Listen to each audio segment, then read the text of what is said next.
Baiklah murid-murid, kita akan meneruskan pembelajaran dengan aktiviti berkumpulan. Gunakan teknik TERA, iaitu ayat tema, ayat rangsangan dan juga ayat arahan.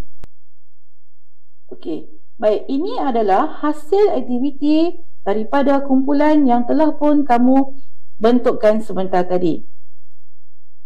Murid-murid, perhatikan cara anda memulakan penulisan pendahuluan dengan gambaran situasi.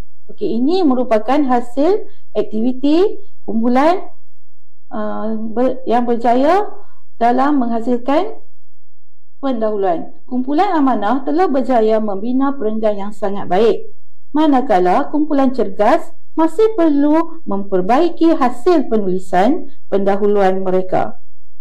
Seterusnya,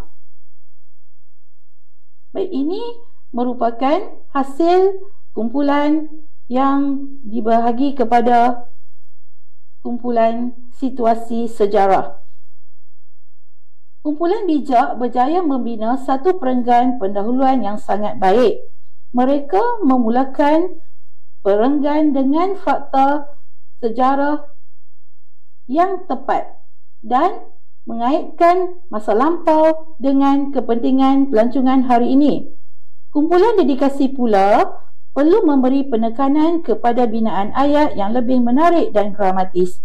Walau bagaimanapun, tahniah kepada semua murid atas kerjasama kumpulan sehingga dapat membina perenggan pendahuluan dengan baik. Tahniah.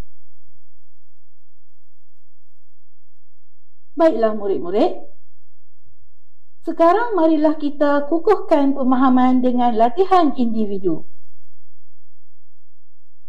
Tulis satu perenggan pendahuluan berdasarkan tajuk Kesan-kesan rasuah kepada masyarakat dan negara. Gunakan teknik TERA yang telah kita pelajari sebentar tadi. Pastikan kamu menggunakan ayat yang dramatis dan juga menarik. Ini adalah peluang untuk kamu menguji kebolehan menulis dengan jelas dan tepat.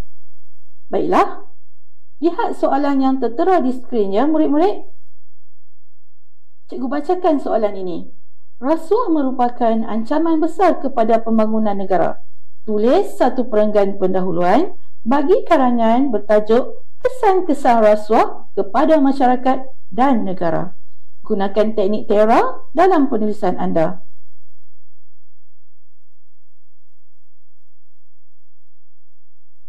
Murid-murid boleh merujuk bahan di halaman 72 buku teks untuk menyiapkan tugasan yang diberikan pada anda hari ini.